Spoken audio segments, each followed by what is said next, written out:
Alright. You know the rule. Every 3 cups is going to be a Koopaling. Or Bowser Jr. Although I don't know when we'll play Bowser Jr., but we're going to do another Koopaling. So, we already did Iggy.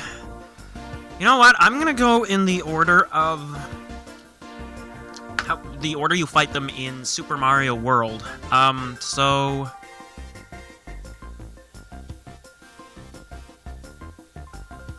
Yeah, because if I did them in the order of New Super Mario Bros. I would have done Lemmy first, but... Too late! So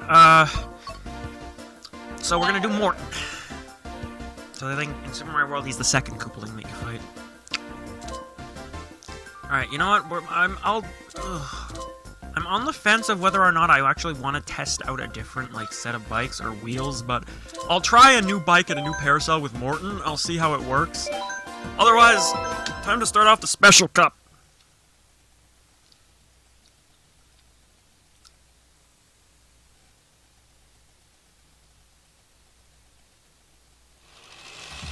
Okay, so our first course of the Special Cup is Cloud Top Cruise. Another fairly aesthetically good-looking course. And who are our rivals? Roy, most likely. And Dry Bowser. Cool. Well, Roy obviously would be, because he's the next heaviest Koopaling next to Morton. I'm pretty sure with the Koopalings, like, most of their rivals, usually you get another Koopaling as the rival. And Morton, you get Roy, and if I were to play Roy, I would have probably gotten Morton, so... Morton is my favorite of the Koopalings. He's the heaviest, so he has the greatest potential speed power depending on what, like, I guess, vehicle parts you use. Although he's slow to recover, obviously. But otherwise, yeah, Morton is my favorite of the Koopalings because he just stands out so much. I mean, he's the only Koopaling whose skin color is different from the others. Like, he's unlike the other Koopalings who are like a yellowish, like the other Koopas. He's more like a grayish type. Well, he has that weird star thing on his face, too. Now, what I find interesting about Morton most interesting about Morton is the change in personality he would get between like something like Paper Jam and Mario Luigi Paper Jam and the Bowser's Inside Story, Bowser Jr.'s Journey, exclusive to the remake of that game. Because in Paper Jam, he could speak normally. He was like normal Koopaling. He could speak normally, but I don't know if it started in the Superstar Saga remake or the Bowser Jr.'s Journey. Well, I think it was the Bowser Jr.'s Journey remake that started it, or the Bowser Jr.'s Journey side mode in the Bowser's Inside Story remake. But in starting with that game, he speaks in like caveman Hulk speak, like me Morton. Well, no, actually... Oh, no, actually, that's stupid. That isn't the first game. Paper Mario Color Splash was the first game to do that, actually. I think, yeah, Paper Mario Color Splash was the first game to give him that personality of, like, just, like, a bunch of, like, folk speak, and I'm really gonna focus here on the rest of the moves. And I'm sick and weird on my chair. I'll fix that right now. But Bowser Jr.'s Journey, I think, additionally, like, painted him as an oof, but he's the one that stays by Bowser Jr.'s side the longest until he eventually succumbs to the weird Fenris friends or whatever.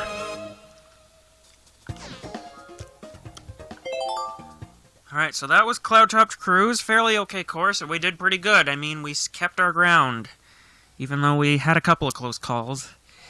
Next up is Bone Dry Dunes.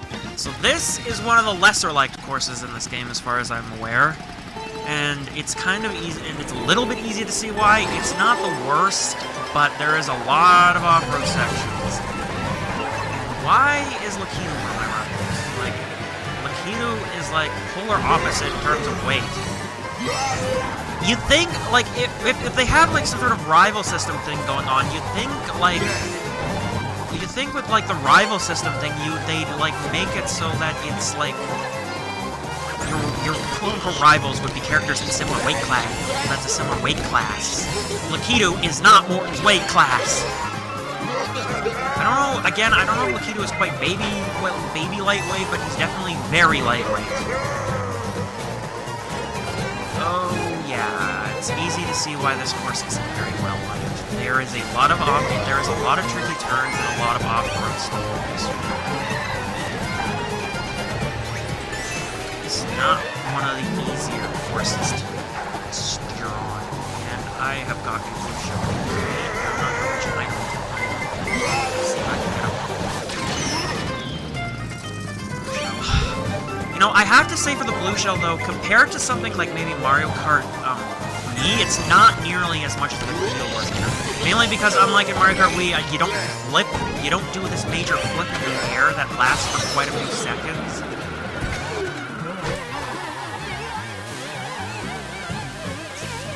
Yeah, maybe that doesn't last quite a few seconds. Here, you just spin out for a bit longer than like a banana peel, so it's not nearly as damaging. Now, I got hit by lightning in midair, but didn't lose my momentum. I totally forgot. I think like an update, like during the booster course era, an update like altered it so that you don't like lose your momentum, like you don't get stunned mid-air. You don't lose your momentum and fall to your death if you're struck by lightning. Which I guess apparently some people. I almost want to say some people. Oh, super shell! Oh yay, horn time! One time it came in handy, and it seems almost with this course we're getting struck by lightning non-stop, which sucks because the sand spout to get me up there isn't enough, so it's not really what matters, but I mean, yeah, they're not far, they're still fairly far behind. Yay!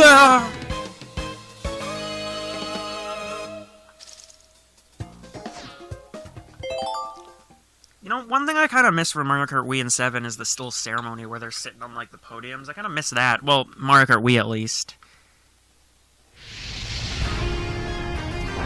Okay, Bowser's Castle is our next course.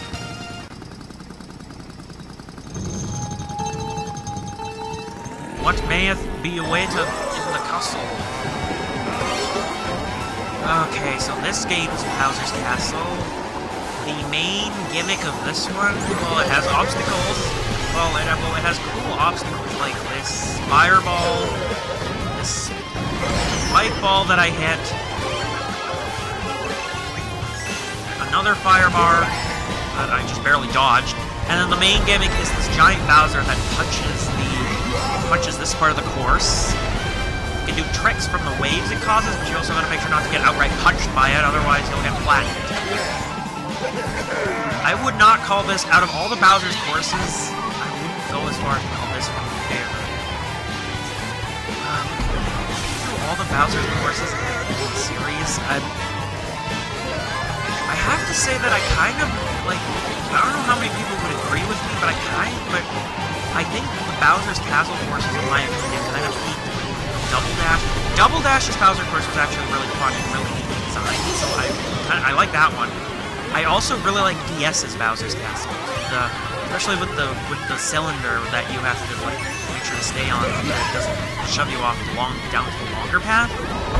These was pretty good, and 7 was fairly good too. This one just isn't like the greatest Bowser's Castle. I think for me my favorite Bowser's Castle, it's either a tie between the gate is between Double Dash or DS.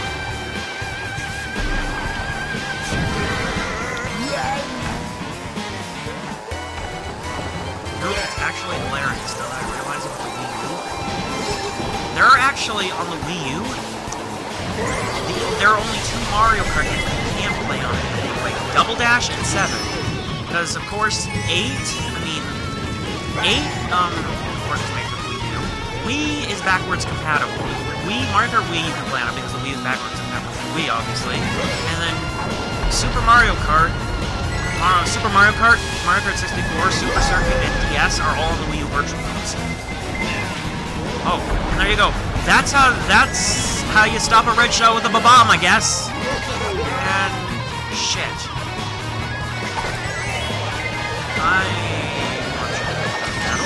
Oh, okay, something stopped Roy, so I still have a chance here as long as no other weapon helps me.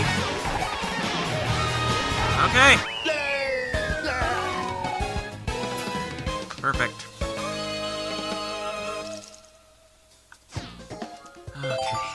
So now we go on to this game's Rainbow Road.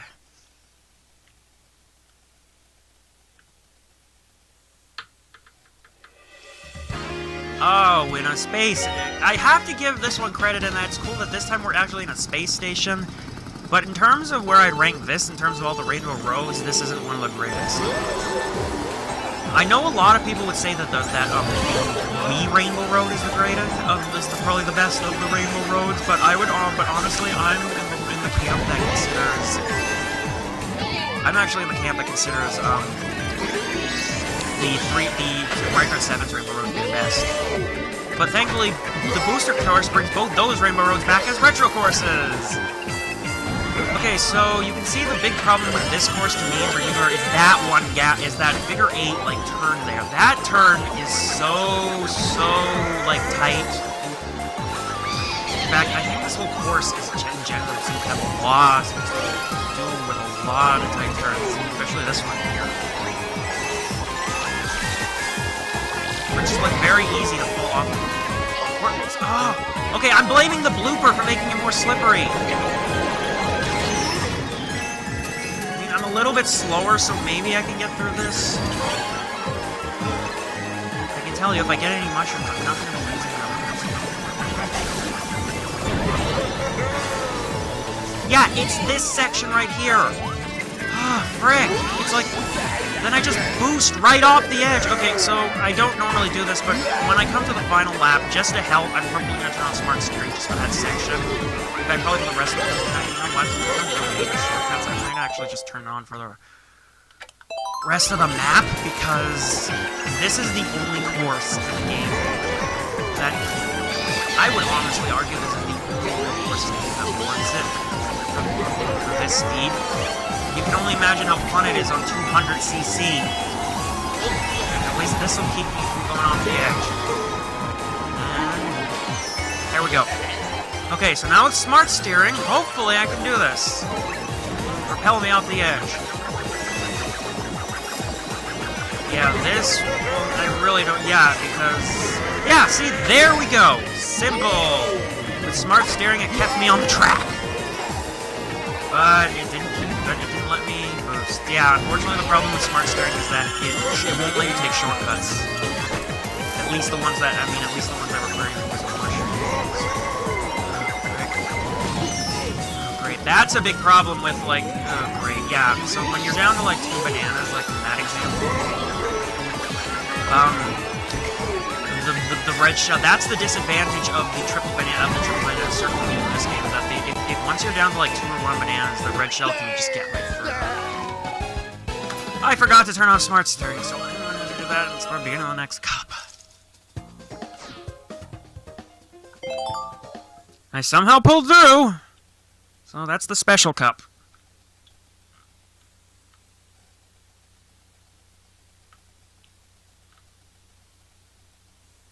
Alright, what course are we gonna get?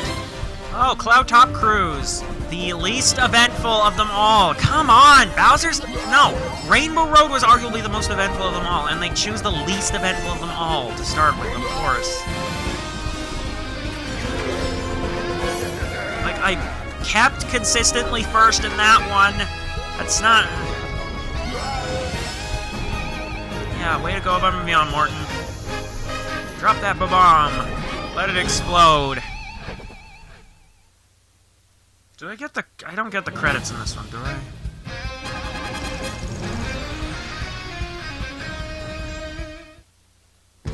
Yes, I do. Actually, yes, I do. So I know with the booster course pass, I get a different set of credits, I think.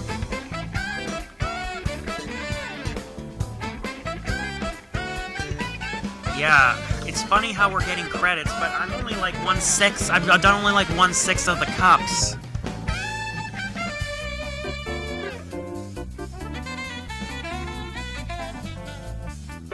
So I might as well watch the credits. Each and every cup that I encounter, might as well just go ahead and watch the credits.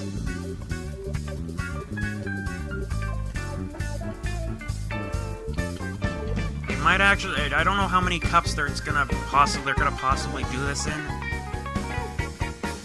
But if it's the same ones for, like, if like, I come to the Lightning Cup and it's the same one, then I'm probably going to just skip it. I know for a fact that the Booster Course Pass has a different set of credits, I think.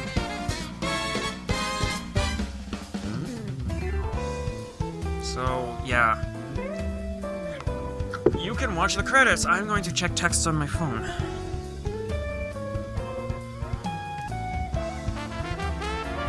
Or Discord messages.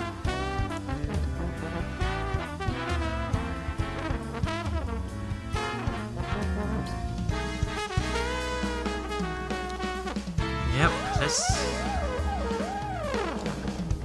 No, I have to wonder if they're going to choose, like, every course.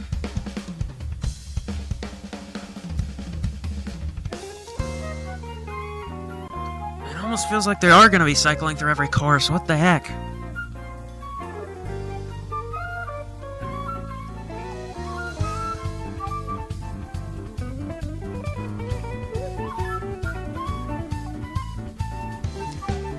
Okay, well, we're getting Rainbow Road. Sorry, I'm just looking at my phone right now because I don't usually, like, watch the credits or anything.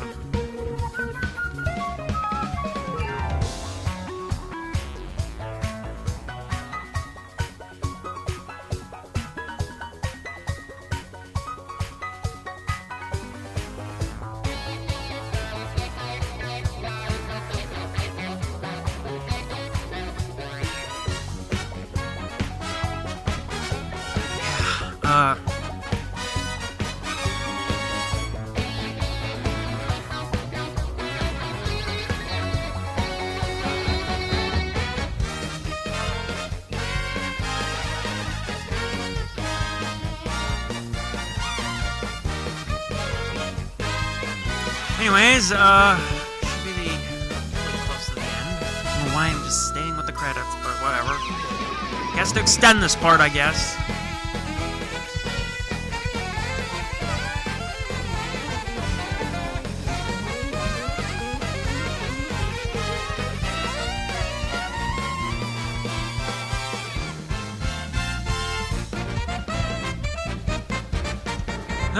Fine. Okay, so we're on big... Okay, this looks like one of the F-Zero tracks.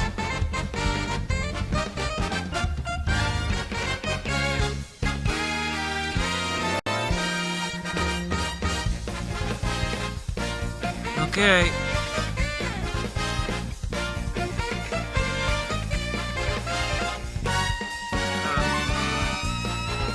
Oh, there we go. Finally, end of the credits.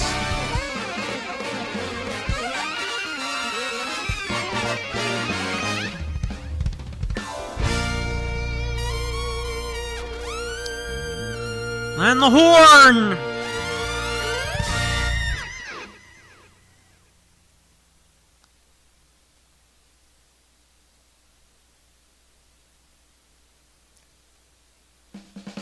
Okay, we're finally at the menu. So that was the Special Cup.